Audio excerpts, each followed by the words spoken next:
Many priests, monks, and nuns from overseas have dedicated their lives to the underprivileged in Taiwan, often spending the greater part of their lives here.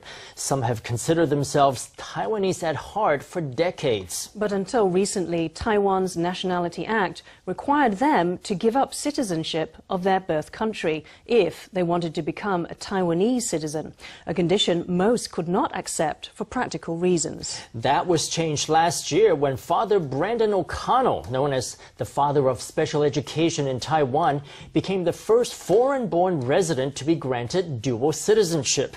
Let's take a look at the life of service that led him to help make Taiwanese history. Our Sunday special report.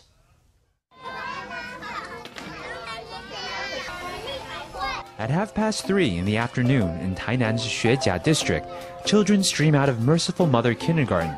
A white-haired gentleman sits at the gate, bidding each child goodbye with a kindly smile. He's the head of the kindergarten, Father Brendan O Connell.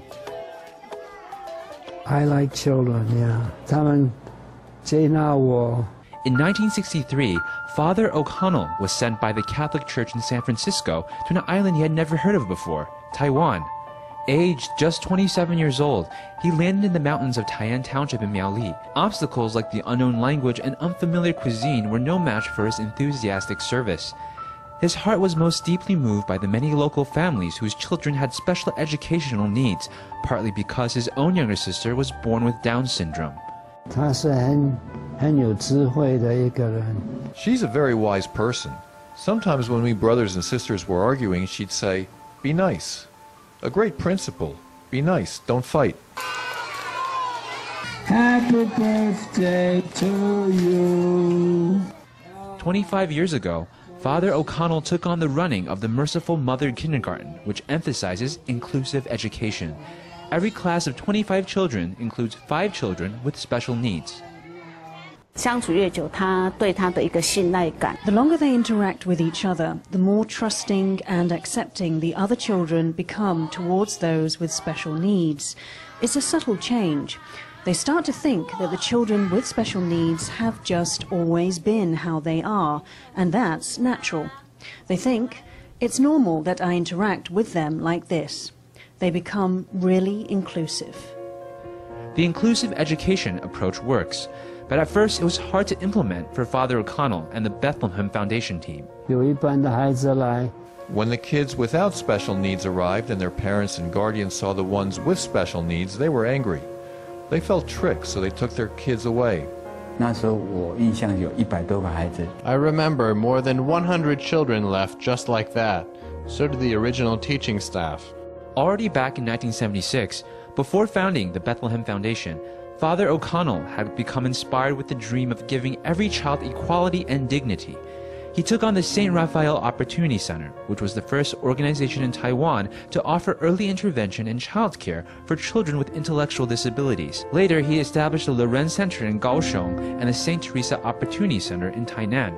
Over many years, he laid the foundations of special education in Taiwan and pushed for the government to adopt appropriate policies. But over time, as he learned more about his field of work, his own methodology was transformed.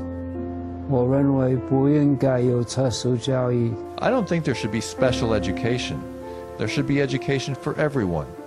Everybody should receive education according to their needs and their abilities, without being categorized. With this realization, Father O'Connell's approach was revolutionized. He began to promote inclusive education, enabling children with special needs to find their place in a wider group, and giving them opportunities to interact with their peers without special needs. This enables them to mimic and learn from the movements and expressive skills of other children. Not wanting to leave behind a single child who could benefit from support, the Bethlehem Foundation team launched a mobile toy van. They drive to far-flung countryside communities and invite all the local children to come and play. By watching how the children react to the toys in the van, they can identify families who might need their assistance. For his many years of service, Father O'Connell has been recognized as the father of special education in Taiwan. In 2012, he was honored with the Medical Contribution Award. After having spent more than half a century in Taiwan, this year he was given his Taiwanese ID card at the age of 82. He was delighted to finally be recognized as a true Taiwanese local. 第一个外国人拿到了。他有的时候第一天哦。The first day he was a citizen, he said, "I may have a pointy nose and blue eyes, but I've got a Taiwanese ID card." The walls of his office are covered with a collection of masks with outlandish faces. He compares a mask to the many different types of person that you will meet in life. Per is through, sun is sound. The sound is coming through the mask and acting somebody else. Father O'Connell believes these masks symbolize the uniqueness of every person. We should be free of prejudice and accept each other. His faith in selfless universal love has sustained him throughout his life. And after many years giving his all to support Taiwan's children, he expresses a profound gratitude towards Taiwan for everything he's been taught by the little angels in his life. Thank you for accepting me in Taiwan. Thank you for loving me.